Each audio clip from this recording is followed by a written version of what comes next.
होऊन बसतात. तिथं वसने आपल्या जीवाचं काही बरं वाईट करून घेतलं तर भाऊजीच्या एकट्याचा लौकिक नाही जायचा. माझ्या बोलण्याकडे लक्ष नाही वाटतं. तुझ्या मनात जे काही आहे ते मी आता चांगले ओळखणं आहे. तुझ्या मनात माझ्याविषयी आणि दादाविषयी दोघांतही तेढ निर्माण व्हावे आणि आपण स्वतंत्र राहावे असं आहे. खरोखरच संसारात बंधू बंधू मध्ये ते वाकडं पडते ना, त्याला कारण या स्त्रिया, यात संशयही नाही. रुक्मिणी, तुला याच विषयावर पुन्हा बोलायचं असेल तर मला इथं क्षणभर देखील थांबता येणार नाही, साफ सांगतो. हे पहा, लहानपणापासून आपला अनुभव असल्यामुळे मलाही तुमची सगळी सोंग कळतात बरं का.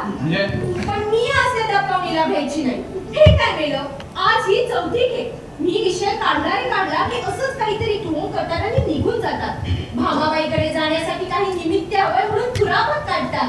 भावा काकडा आणणाऱ्या ते कोण मेले अवधस असतील त्यांची साक्ष मला सांगू नये, साफ सांगून ठेवते.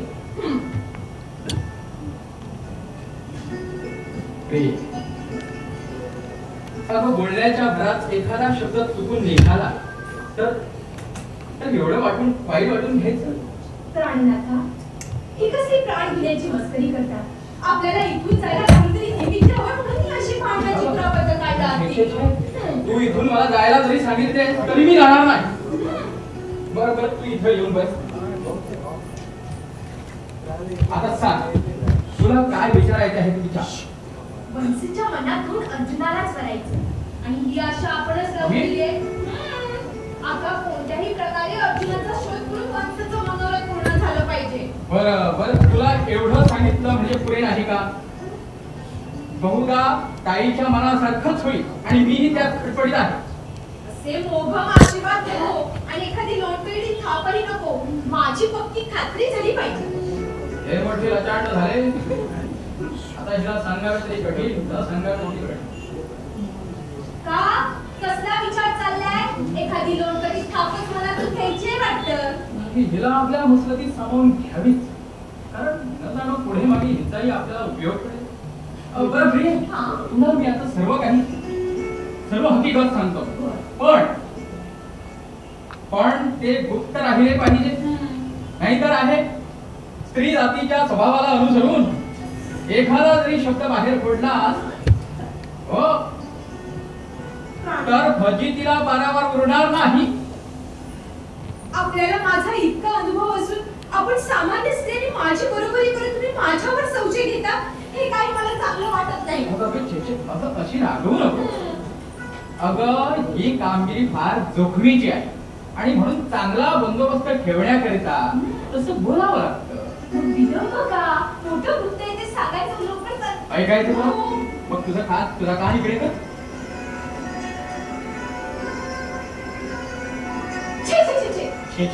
मला तसं वाटत नाही.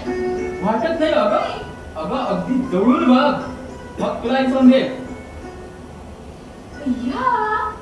खरंच? पण आता त्याला लग्न कसं करता येईल? लग्न? तुझा कान इकडे कर. समजलं. महाराज, आता माझी सर्व काळजी दूर झाली ना? मी व्यर्थ आपल्याला दोष दिला, त्यासाठी क्षमा केली पाहिजे. केली. पण प्रिय, अगं बोलता बोलता रात्र कधी निघून गेली कळलंच नाही. अगदी पहाड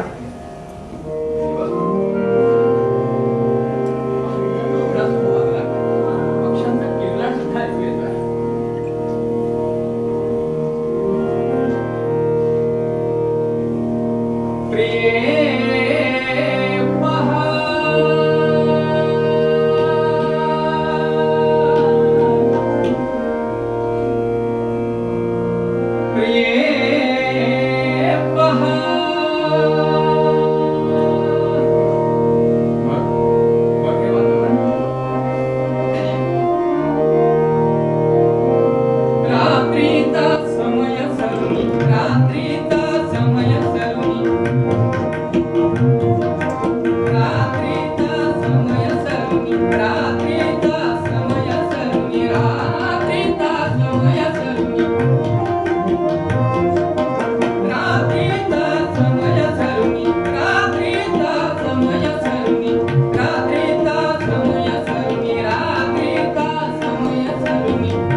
नाही